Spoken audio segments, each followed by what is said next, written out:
Pedro subiu, puxou a rede para a terra, cheia de 153 grandes peixes, e apesar de serem tantos, não se rompeu a rede.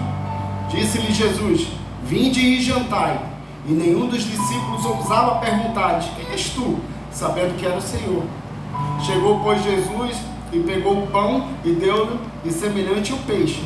Foi esta a terceira vez que Jesus mostrou-se aos seus discípulos, depois de ter ressuscitado dos mortos. Assim, tendo ele jantado, disse Jesus a Simão Pedro: Simão, filho de Jonas, tu me amas mais do que estes? E ele respondeu: sim, Senhor, tu sabes que eu gosto muito de ti. E ele disse-lhes: apacenta os meus cordeiros. Ele disse novamente pela segunda vez: Simão, filho de Jonas, tu me amas? Ele disse: sim, Senhor, tu sabes que eu gosto muito de ti. Ele disse: apacenta as minhas ovelhas. Disse-lhe pela terceira vez: Simão, filho de Jonas, gostas de mim? Pedro entristeceu-se por lhe ter dito a terceira vez: gostas de mim? E ele lhe disse: Senhor, tu sabes todas as coisas, tu sabes que eu gosto de ti. Jesus disse: apacenta as minhas ovelhas. Na verdade, eu te digo, quando tu eras jovem, te cingias a ti mesmo e andavas por onde querias. Mas quando envelheceres, estenderás as tuas mãos, e outro te cingirá e te levará onde tu não queiras. E falou isso, significando com que morte havia ele de glorificar a Deus. Amém? Amém. Irmão, pense rapidamente o nome de 3 discípulos. Rapidamente. Quem aqui pensou Pedro entre os 3? A maioria, né? Pedro é um dos discípulos mais proativos do ministério de Jesus. O primeiro milagre de Jesus, transformar água em vinho, tinha no máximo 6 discípulos. Quem estava lá? Pedro. Um dos últimos milagres de Jesus, Jesus ressuscita Lázaro. Quem estava lá? Pedro. Então, do primeiro ao último milagre de Jesus, Pedro estava lá. Para nós entendermos um pouco do capítulo 21, vamos voltar um pouquinho para entendermos, né? A Bíblia vai dizer que Jesus estava em Jerusalém antes da sua crucificação. E ele vira para os discípulos e fala: é chegada a minha hora, eu gostaria muito de ser aqui com vocês. E Jesus vai comissionar, Jesus vai escalar 2 discípulos para preparar a ceia. Um deles é João, o outro Pedro. Eles são os responsáveis de preparar a última refeição de Jesus. Eles são os responsáveis para preparar o cordeiro, as ervas amargas, o pão sem fermento, tudo aquilo que imbuía a liturgia da Páscoa. Jesus, quando chega no cenáculo, Jesus querendo viver um momento de comunhão, ele percebe que entre os discípulos há um questionamento, e era um questionamento negativo. Qual era esse questionamento? Quem é o maior no reino de Deus? Para ver quem ia sentar perto de Jesus. Quem é o maior? Jesus, conhecendo os 12, conhecendo o coração dos 12, resolve dar uma lição para os discípulos. Ele olha para o lado, vê uma túnica de empregada, ele tira a sua túnica de linho fino, sem emenda, veste o avental de empregado e diz: o maior no meu reino não é aquele que é servido, é aquele que serve. Eu vou lavar os pés de vocês. 12 discípulos ouvem isso de Jesus, 11 ficam calados, um vai questionar. Quem é? Pedro. Pedro falou: se o senhor quiser, o senhor pode lavar os pés desses, o meu o senhor não lava. Jesus vira para Pedro e fala: Pedro, se eu não lavar os seus pés, você não tem parte comigo. Pedro, esperto pra caramba, acho que Pedro morava no Apolo, aprende rápido. Ele vai e fala: Senhor, se é assim, não lava só os meus pés, lava minhas mãos, lava minha cabeça, dá logo uma ducha.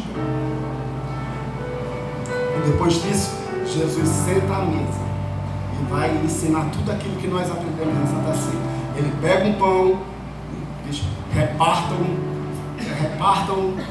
o pão, fazer isso em memória de mim.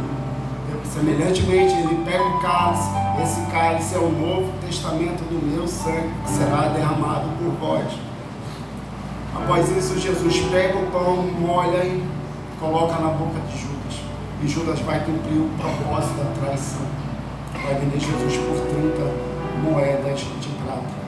Após isso, Jesus vira para os discípulos e fala: essa noite vocês vão se escandalizar de mim.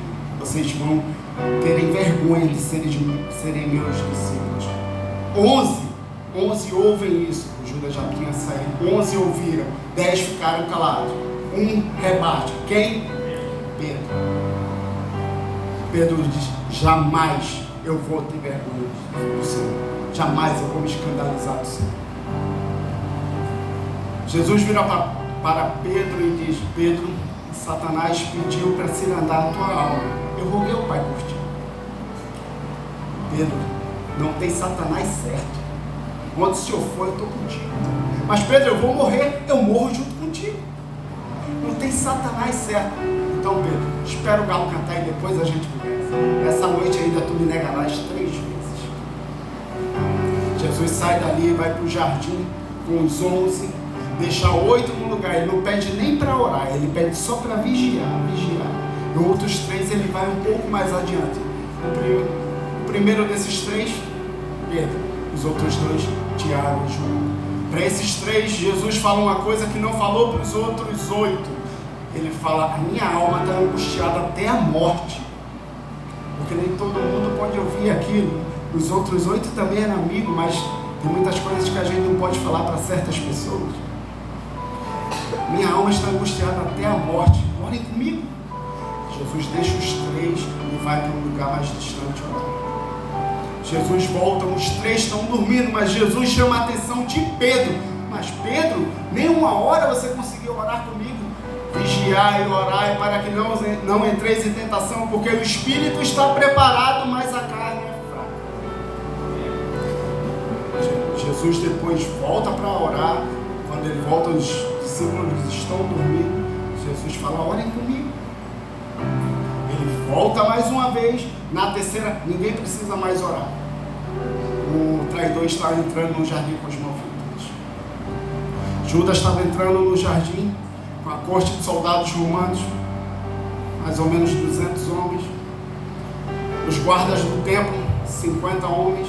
O servo do sumo sacerdote Malco estava no comando da situação. Mais de 250 homens só para prender Jesus.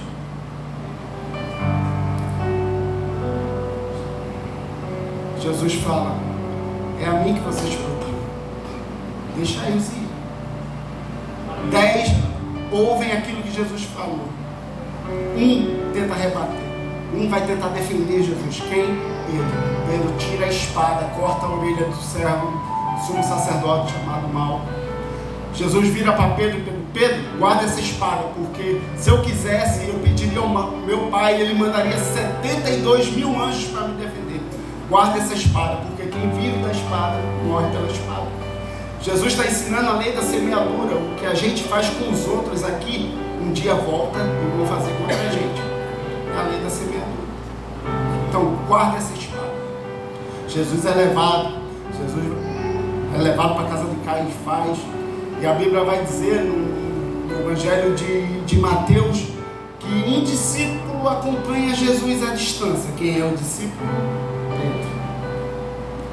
Pedro chega no pátio da casa de Caifás e a Bíblia vai dizer que ele vai se aquecer na fogueira.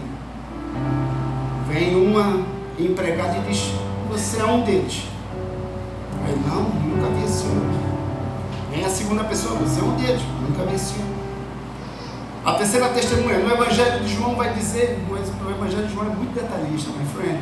Ela vai dizer que essa terceira testemunha era parente de Malco, aquele cara que Pedro cortou a orelha. Algumas versões vão dizer que era primo. Eu conheço você cortou a orelha do meu primo. Não, eu nunca vi esse homem. Quando Pedro nega Jesus a terceira vez, o galo canta. Pedro olha para Jesus, e Jesus, mesmo sendo esbofeteado, sendo cuspido, o olhar de Jesus está em direção a Pedro. E a Bíblia vai dizer que Pedro chora amargamente. Depois disso, Pedro some da história. Quando colocaram uma coroa de espinhos na cabeça de Jesus, Pedro não estava lá. Quando Pilatos perguntou ao povo quem ele deveria soltar, Pedro não estava lá para dizer soltem Jesus. Na Via Dolorosa, Pedro não estava lá. Quando colocaram Jesus na cruz do meio, num monte chamado Caveira, tinham 5 pessoas aos pés da cruz: Maria, mãe de Jesus, Maria Madalena, João, discípulo amado, Maria, mulher de Cleópas, aquele cara do caminho de Emaús, e uma mulher que sustentava o ministério de Jesus por oferta. Pedro não estava lá. Quando Jesus falou está consumado, Pedro não estava lá. E onde é que Pedro estava? Trancafiado, com medo de ser preso. Jesus morreu.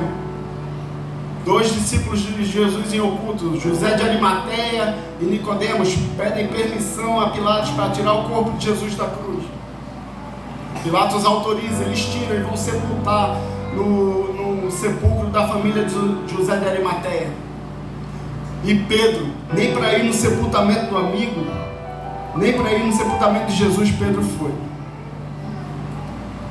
Domingo de manhã, 2 Marias vão até o sepulcro e veem que o sepulcro, a pedra estava mexida, a pedra foi removida. Elas correm até o cenáculo, avisam aos discípulos: olha, alguém mexeu no sepulcro do mestre. 2 discípulos vão correndo até o sepulcro. O primeiro é Pedro, o segundo é João. João chega primeiro, mas não entra. Pedro chega depois, mas entra. Quando Pedro entra, que ele olha, ele vê o lenço que estava sobre a face de Jesus dobrado cuidadosamente. Mas parece que Pedro não entendeu que Jesus tinha ressuscitado. Jesus sai, Maria Madalena chega lá no sepulcro. Ela olha, quando ela entra no sepulcro, ela vê 2 anjos. E os anjos perguntam: por que você procura entre os mortos aquele que já ressuscitou? Maria Madalena sai do sepulcro e ela vê um homem, um jardineiro. Ela pergunta: onde você colocou o meu mestre? Ele fala: Maria. Ela reconheceu a voz dele. Maria vai: Raboni, meu mestre. Não me detenhas, Maria, eu ainda não subi ao meu pai. Faz um favor para mim. Avisa os meus discípulos e a Pedro que eu ressuscitei e vou encontrar com eles na Galileia. Maria vai dar o recado. Chega no cenáculo, fala para os discípulos: eu vi Jesus, ele ressuscitou, mas mandou um recado especial para você, Pedro, que ele vai encontrar vocês aqui na Galileia. João, peço para os irmãos botar João 20, a partir do versículo 19.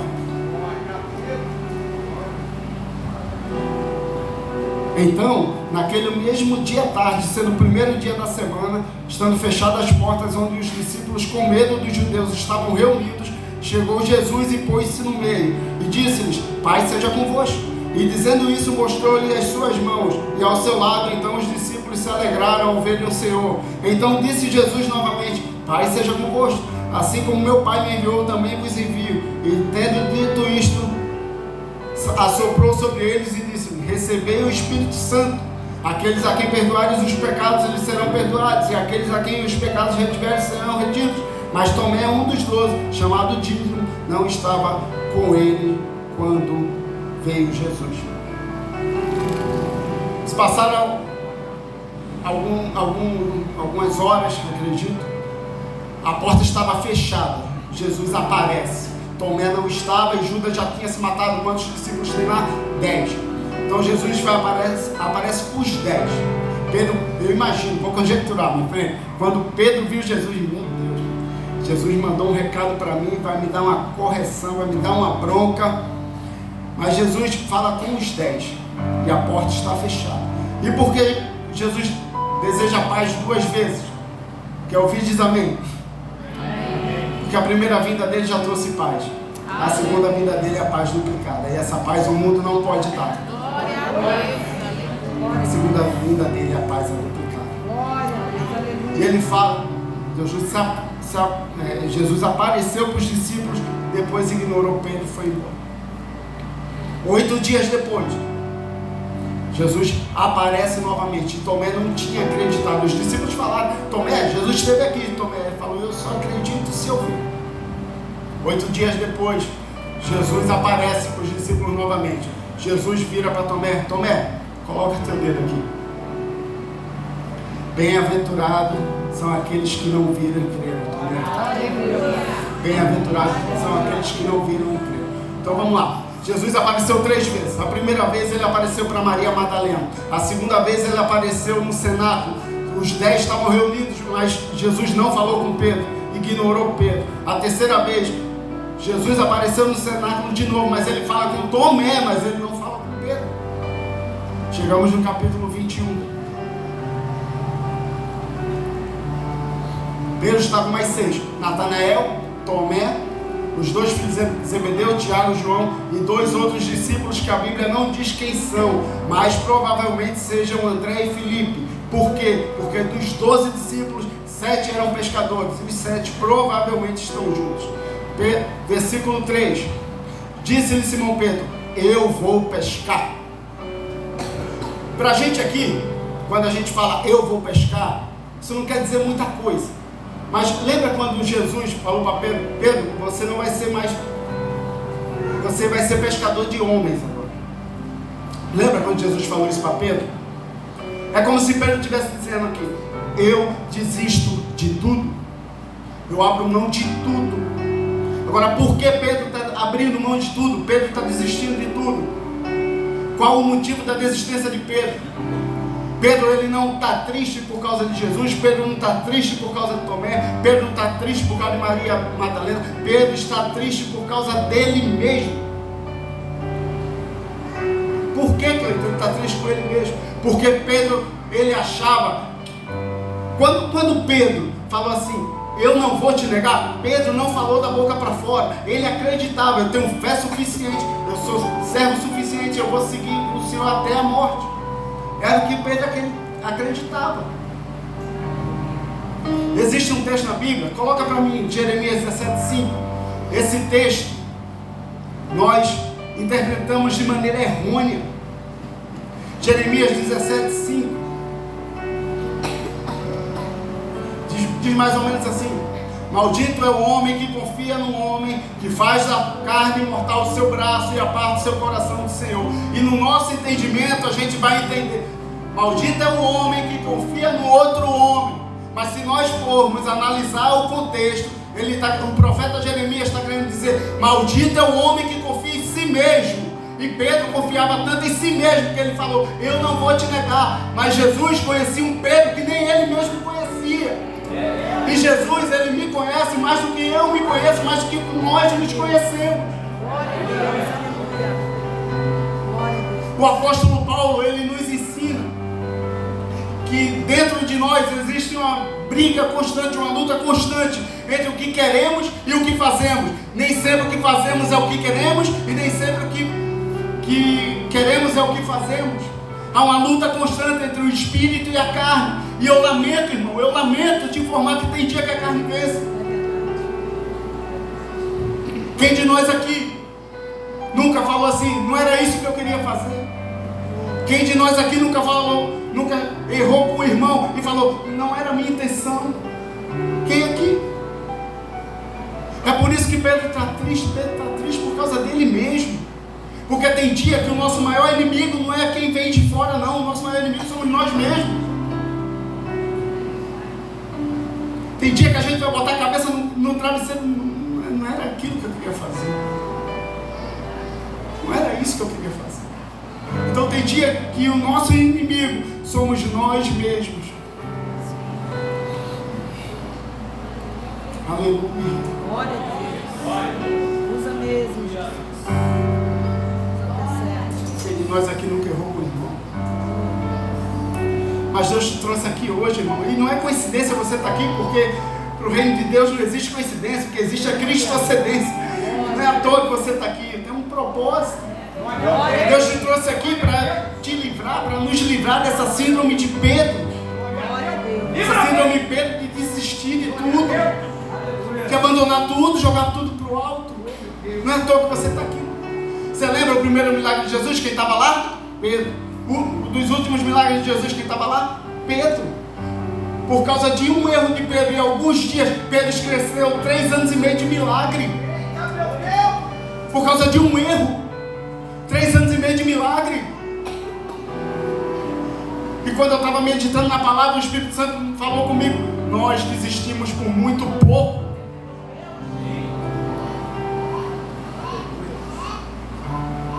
A gente desiste muito fácil. Tem gente aqui, tem pessoas aqui que já foram curadas de enfermidades incuráveis, foram desenganadas pelos médicos e Deus curou. Tem pessoas aqui que Deus abriu porta quando não tinha porta. Tem gente aqui que Deus mandou provisão no deserto. Tem gente aqui que já viu Deus fazer coisas extraordinárias e agora, por causa de um erro, está querendo desistir de tudo. Isso é muito pouco. Falar para vocês, irmãos, escute: se Deus não curar mais, se Deus não mandar mais provisão, se Deus não abrir mais portas, só o fato de ter tirado da gente uma lamação de pecado que a gente vivia e garantir uma morada na eternidade já é motivo suficiente para nós continuarmos a caminhada. Você não pode desistir. Você não tem motivo de desistir. Por que você não pode desistir? Porque Ele já te garantiu a vida eterna, isso basta. Agora, se eu não conseguir convencer você, vou dar o segundo motivo porque vocês não podem desistir. Coloca para mim, por favor, o versículo 3. Parte B do versículo 3. Disseram-lhe eles: nós também vamos contigo. Ele falou. Pedro chamou alguém para pescar com ele? Não. Mas os discípulos estão vendo. Aquele cara, quando ninguém sabia quem era Cristo, ele falou: tu és o Cristo. Quando todo mundo ficou no barco, ele andou sobre as águas. Se esse cara está desistindo, eu vou desistir também. Sabe por que você não vai desistir? Primeiro, porque você não tem motivo. Segundo, a sua decisão envolve outras pessoas. Glória a Deus. Seus filhos estão olhando para vocês. Sua esposa está olhando para vocês. Seu marido está olhando para você. Seus pais estão olhando para você. No seu trabalho tem gente que olha para você. Mas se você desistir, eles vão desistir também.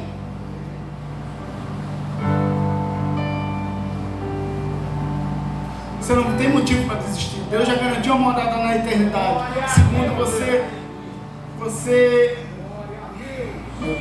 aleluia, você representa outras pessoas. Você não pode desistir. Glória a Deus. E o versículo 3 continua. Eles saíram imediatamente, entraram no barco e naquela noite não pegaram nada. Eles saíram imediatamente, entraram no barco. Lá em Lucas, quando Jesus chama Pedro, vai dizer que Pedro abandonou os barcos. E se Pedro é um cara proativo, ele abandonou mesmo. Ou você acha que o Pedro deixou um barquinho lá, para deixar aqui, vai que... Não, Pedro é proativo. Se a Bíblia diz que ele abandonou mesmo. Da onde é que apareceu esse barco aqui? Não tem como não lembrar do reverendo Billy Graham, que tem uma frase que diz assim, mais ou menos assim: toda vez que o homem tenta navegar para longe de Deus, Satanás tem sempre um barco pronto.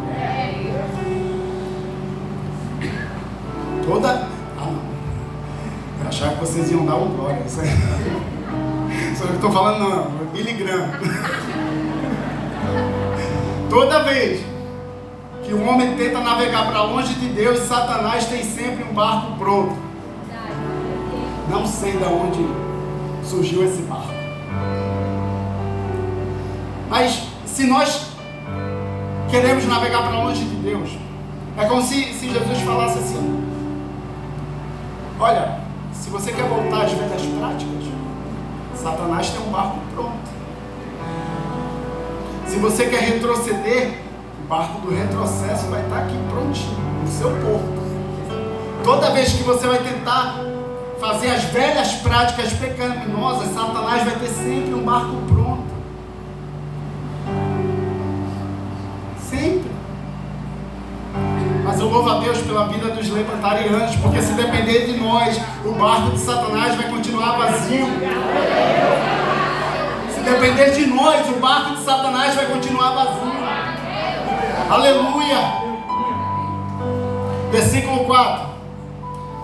Mas vindo amanhã, Jesus ficou na praia, mas os discípulos não sabiam que era Jesus. Tem outras versões que diz que Jesus se apresentou. Existe uma diferença entre aparecer e se apresentar. Por exemplo, daqui a pouco, se tem algum visitante aqui, vai ser apresentado. Mas o visitante ele chegou antes do culto começar e vai ser apresentado, mas ele estava aqui no decorrer do culto. Jesus, quando apareceu para os discípulos, a porta estava fechada. Jesus apareceu. Existe uma diferença entre aparecer e se apresentar. Eu vou conjecturar. Jesus vendo os discípulos a noite toda pescando. Aí, tadinho, estão achando que vão conseguir alguma coisa sem mim. Chegou a hora de eu me apresentar.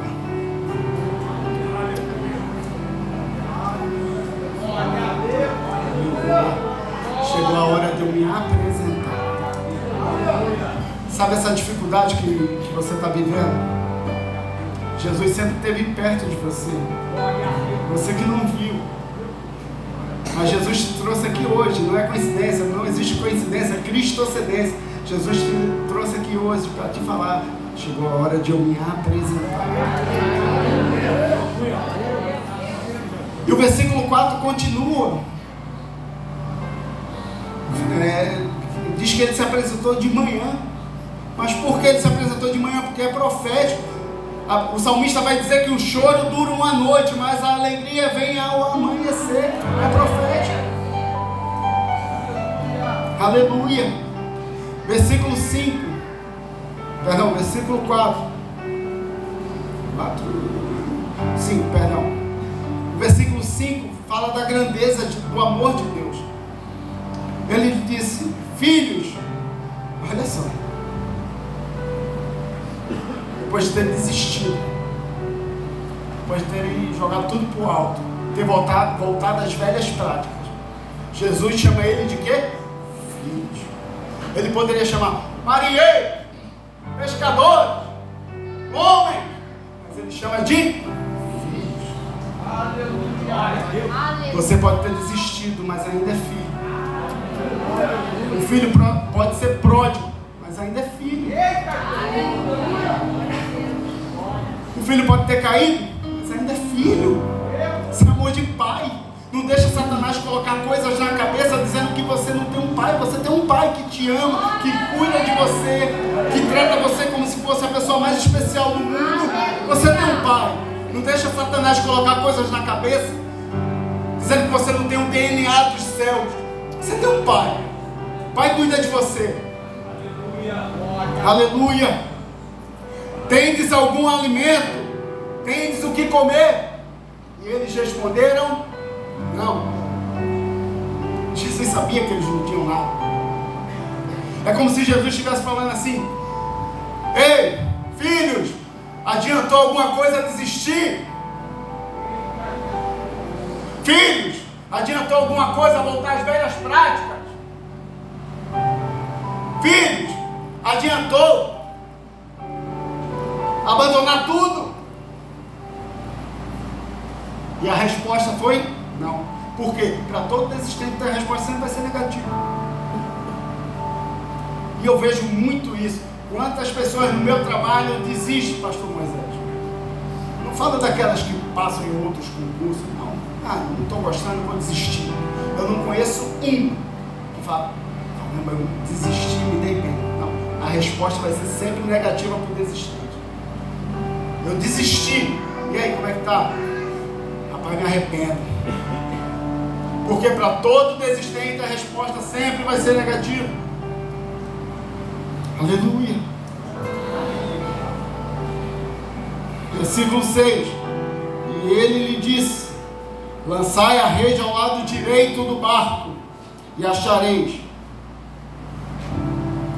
Como se Jesus estivesse falando para os discípulos: o que está separando vocês de uma pesca maravilhosa é só a direção, e eu estou aqui para mostrar a direção para vocês.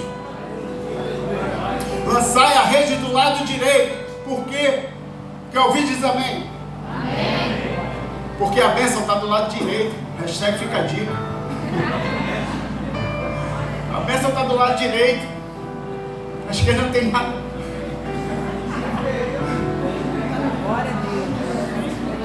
Jesus trouxe você aqui hoje para te mostrar o lado direito do teu pai. Tem gente aqui que está precisando de direção, e Deus está te mostrando uma direção. Você está no lugar certo, na hora certa, no momento certo. Eu te trouxe aqui, eu te atraí aqui para te mostrar a direção. Aleluia. Esse tecladista é bonito demais.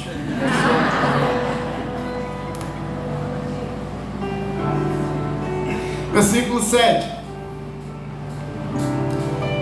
Então, aquele discípulo a quem Jesus amava disse a Pedro: é o Senhor. Ora, quando Simão Pedro ouviu que era o Senhor, cingiu-se com sua capa de pescador, porque estava despido, e lançou-se ao mar.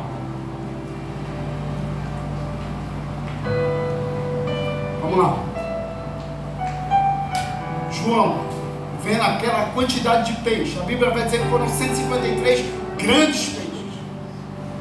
João percebeu e falou: é o Senhor. Não tem outra pessoa que possa dar esse resultado aqui. É o Senhor. Pedro ouviu aquilo. O que é que Pedro fez? Pedro estava nu, estava despido. Ele veste a túnica e mergulha em direção a Jesus. Eu aprendi uma coisa aqui, irmão. Lembra quando Maria Madalena foi até o cenáculo e avisou aos discípulos? Mexeram no sepulcro do mestre. 2 discípulos saíram correndo. João saiu correndo, chegou primeiro, mas não entrou. Ele chegou depois e entrou. E agora João reconhece primeiro que é Jesus, mas não faz nada. Pedro reconhece depois, mas pula no mar. Aprendi uma coisa aqui. João é aquele cara que sabe, mas não faz. Pedro aprende depois, mas faz. Uma outra coisa aqui. Pedro se veste para nadar. A Bíblia vai dizer que ele estava a 200 côvados, cerca de 90 metros. Pedro se veste, não tem lógica, porque quem nada aqui sabe que quanto menos roupa, melhor para nadar. Então não tem lógica ele vestir uma capa de pescador, uma túnica e outras versões que tinha 2 a 3 metros e para nadar. Não tem lógica, ele vai chegar mais lento. Foi que eu aprendi. Não adianta eu chegar rápido e despido. É melhor ir mais devagar e chegar mais alinhado que meio fio, chegar para o mar. Lembra que eu falei de João e Pedro? Pedro é aquele cara que aprende depois mais fácil. Conhecimento sem atitude não muda história. Tem muitas pessoas aqui que têm um grande conhecimento, mas está retendo conhecimento sobre você. Eu sempre costumo falar a respeito de o pessoal que faz medicina, que estuda muitos anos. Já pensou, esse cara que faz medicina, estuda, são quantos anos? 6 anos, e aprende, e vai botar tudo aquilo que ele aprendeu só para ele mesmo? Não tem lógica. Descobriu que é Jesus, mergulha e vai em direção ao mestre. Descobriu que é Jesus, mergulha e vai em direção ao mestre. Versículo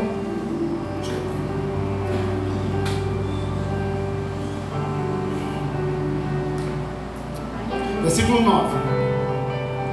Esse relógio está jogando contra hoje. Alguém adiantou esse relógio aí. Versículo 9.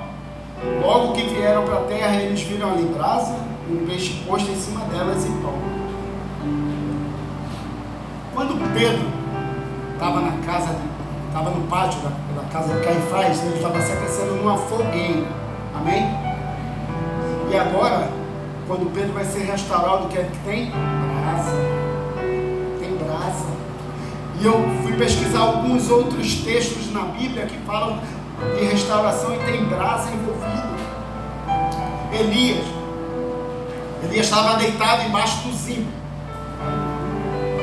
O anjo, Deus mandou o anjo levou pão cozido na brasa e água fresca. Elias comeu, dormiu. O anjo veio a segunda vez, porque Deus é um Deus de segunda chance. O anjo veio a segunda vez, levou pão cozido na brasa e água fresca. Elias comeu, bebeu e com isso ele caminhou 40 dias até o Monte Horebe. Isaías, lá no capítulo 6, vai dizer, no capítulo 6 de Isaías, diz assim: ai de mim que estou perecendo, eu sou um pecador, tenho os lábios impuros, habito no meio de um povo de impuros lábios. Os serafins ouviram aquilo, voaram até o altar, pegaram uma brasa viva, botaram na boca de Isaías: purificados estão os teus pecados. Quando Pedro negou Jesus, o que é que tinha? Fogueira. Quando Deus restaurou Elias, o que é que tinha? Brasa. Quando Deus restaurou Isaías, o que é que tinha? Brasa. Quando Jesus vai restaurar Pedro, o que é que tem? Brasa. E por que não é fogueira ao invés de brasa? Vou lhe dar um exemplo na prática. Você vai comprar uma carne, e qual a primeira coisa? Para fazer um churrasco, qual a primeira coisa que você vai fazer? Não, a primeira coisa é me chamar. Eu gosto de churrasco. Eu gosto de churrasco. Depois que você me chamar, só me chama depois de comprar carne, tá presbítero? Só depois que vocês comprarem a carne. Você me chama, vai lá e acende a fogueira, a churrasqueira. Quando a churrasqueira estiver com fogo alto, joga a carne lá dentro. O que é que vai acontecer? Vai ficar tudo queimado por fora e cru por dentro, na fogueira. Quando Deus vai restaurar, o que é que tem? Brasa. Por quê? Bota a carne na brasa, ela cozinha por fora, mas ela cozinha por dentro também, porque a restauração de Deus, ela ocorre de dentro para fora. Ah não, para de graça. Mas aí eu achei que você ia dar um glória. A restauração de Deus, ela até ocorre por fora, mas ela vem por dentro. Posso liberar uma palavra? Eu profetizo na vida dos irmãos que a restauração vai ser de dentro para fora. Deus vai restaurar pensamentos, atitudes, comportamentos. A restauração vai ser de dentro para fora. Se você recebe essa palavra, dá um glória.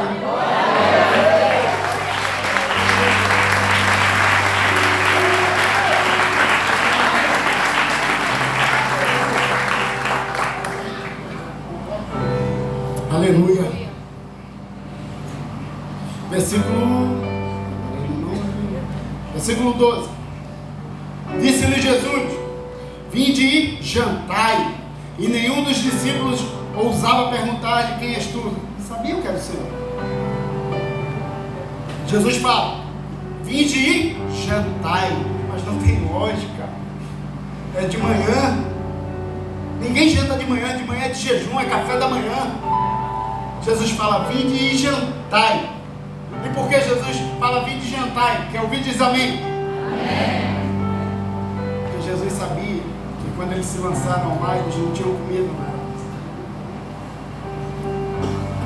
Jesus sabe exatamente a necessidade dele. Jesus sabe exatamente a sua necessidade. Jesus sabe exatamente o que você estava precisando nos dias passados, nos dias anteriores. Ele fala: vinde e jantar. E Ele sabe a sua necessidade. Aleluia. Vou começar a pregar agora. Vou, evangelista. Versículo. Estou correndo, esse relógio está jogando conta. Versículo 15. Assim tendo ele jantado, disse Jesus a Simão Pedro: Simão, filho de Jonas, tu me amas mais do que estes? Ele respondeu: sim, Senhor, tu sabes que eu gosto muito de ti. Ele disse: apacenta meus cordeiros. 16, ele disse novamente pela segunda vez: Simão, filho de Jonas, tu me amas? Ele disse: sim, Senhor, tu sabes que eu gosto muito de ti. Ele disse: apacenta minhas ovelhas. Olha só, no versículo 15 ele fala o quê? apacenta os meus cordeiros. No 16 ele fala, apacenta as minhas ovelhas. Cordeiro e ovelha são animais da mesma espécie, mas têm temperamentos completamente diferentes. O cordeiro é manso, a ovelha é rebelde. Tanto é que Jesus é conhecido como o Cordeiro de Deus. Lucas 15, a parábola da ovelha perdida. Por que a parábola da ovelha perdida? Porque quem se perde é a ovelha, o cordeiro não se perde. Mas os dois precisam de um pastor. Eu vou conjecturar, tá? Conjecturar. Você não é obrigado a concordar comigo. Jesus falando para Pedro: Pedro, no ministério você vai lidar com todo tipo de gente. Uns são mansos, outros nem tanto. Uns são temperamentais, outros são mais calmos. Todo tipo de gente, mas os dois precisam de pastor do mesmo jeito. Quando eu te chamei, Pedro, estou conjecturando. Quando eu te chamei, Pedro, eu sabia que você era temperamental. Eu sabia. Eu sabia que você ia me negar. Eu sabia que entre os 12 tinha um traidor. Eu já sabia. Mas eu preciso de todo mundo.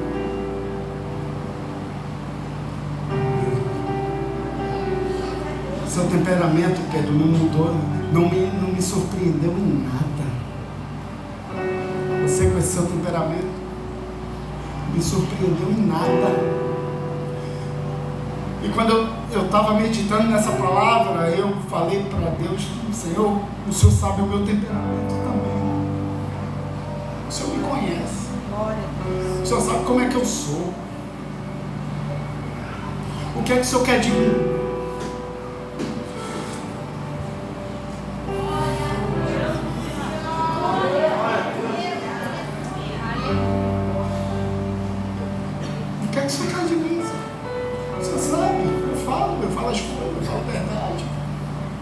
Tolero certas coisas e ainda assim o Senhor quer, o Senhor me quer.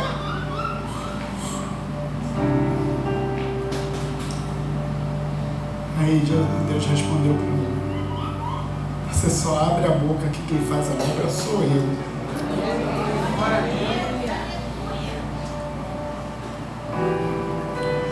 Aleluia.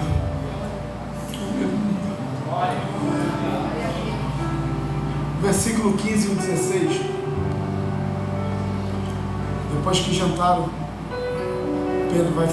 Jesus vai falar com Pedro.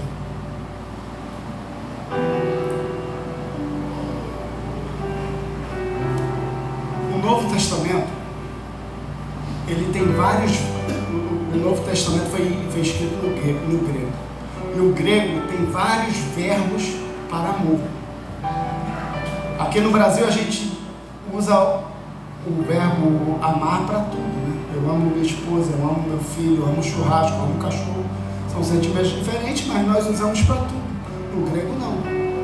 E aqui no versículo 15, 16 e 17, eles estão usando dois tipos de verbo no grego. Se você tiver em dúvida, pergunta ali para o evangelista Tadeu, que é fera no grego.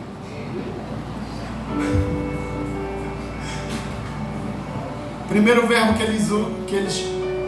que está sendo usado aqui, ágape, agapau. O que é que significa ágape? Amor incondicional. Ágape significa amor incondicional. Ágape, amor incondicional. Aprenderam? O segundo verbo aqui, filéus, significa amor de amigo, amor de irmão. Filéus, amor de amigo, amor de irmão. Os dois, no versículo 15 e 16, Jesus pergunta ágape, Pedro responde filéus. No 17, Jesus pergunta filéus, Pedro responde filéus. Vou melhorar para vocês entenderem. Jesus chega para Pedro e diz assim: Pedro, agapas-me, tu me amas incondicionalmente, mais do que estes. No 15, Pedro diz: filéus, não, meu amor é amor de irmão. No 16, Pedro, tu me ama incondicionalmente. E Pedro responde: filéus. 17, Filéus eu amo como amigo. 17, Jesus perguntou, então você me ama como amigo? Eu amo como amigo. Vou repetir. Versículo 15.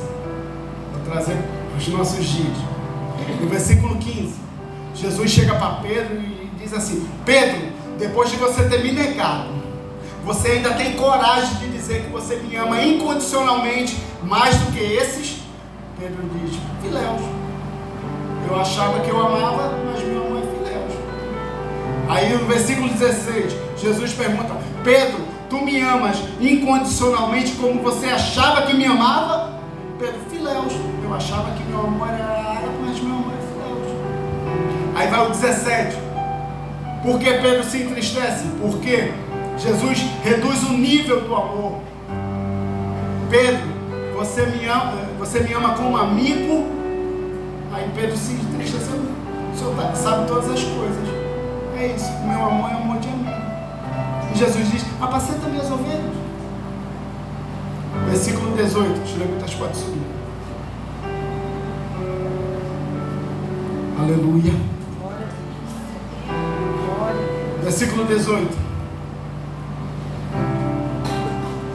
Na verdade te digo, quando tu eras jovem, te cingias a ti mesmo e andavas por onde queria.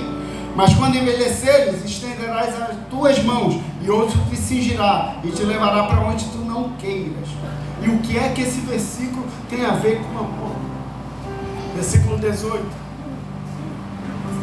Ano 67 depois de Cristo, depois de colocar fogo em Roma, Nero resolve matar cristãos, entre ele Pedro. Pedro vai ser crucificado, e Pedro diz: me crucifique de cabeça para baixo, porque eu não quero morrer como meu mestre. E alguém, para morrer por outra pessoa, não pode ter um amor filéus, tem que ter qual amor? Ágape. Você, para morrer por outra pessoa, tem que ter amor ágape. E o que foi que aconteceu para Pedro mudar? Quando Pedro fala no versículo 17: tu sabe todas as coisas, o meu amor é amor de amigo, amor de irmão. É como se Jesus estivesse falando no versículo 18: Pedro, você acha que é isso, mas vai mudar. O seu amor por mim vai mudar, vai ter uma revolução no seu amor. Hoje você anda por onde você quer, você se veste como quer, mas vai chegar um momento que vão pegar na sua mão, você vai ser levado para onde você não quer ir, e mesmo assim, Pedro, você vai morrer por mim. Para morrer por outra pessoa, não pode ter amor filéus, é amor ágape. Aleluia. E o que foi que aconteceu para Pedro mudar o nível de amor de filéus para ágape? Que eu ouvi diz amém. Amém. Porque nós estamos em João 21. João 21, o Espírito Santo ainda não tinha descido. Mas o diácono Cleito leu no João 20, 22, que Jesus assoprou.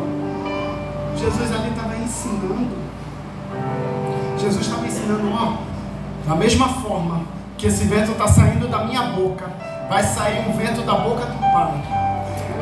E no dia de Pentecostes, depois de 10 dias de oração, um vento veemente invadiu a casa, e todos foram cheios do Espírito Santo. Glória a Deus! Uma multidão se juntou na casa. E quem estava ali para discursar e ganhar 3.000 almas para Jesus? Pedro. Pedro ganhou 3.000 almas para Jesus em Atos 2, ganhou 5.000 almas para Jesus em Atos 4. Foi isso que aconteceu para o amor de Pedro mudar. E nós só vamos ter esse amor quando nós formos crentes cheios do Espírito Santo. Amém? Amém. Aleluia. Não para de dar glória, não, irmão.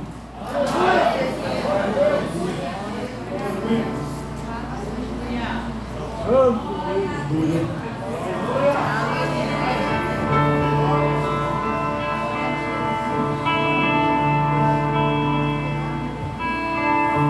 Toma-me em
Brasa viva. Você não entendeu, né? Aqui tem brasa.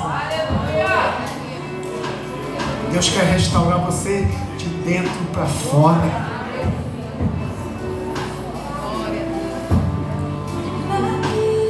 Aleluia.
ministra aos seus servos, Senhor, na qual a palavra penetrou no coração, Senhor. E eu creio que a produção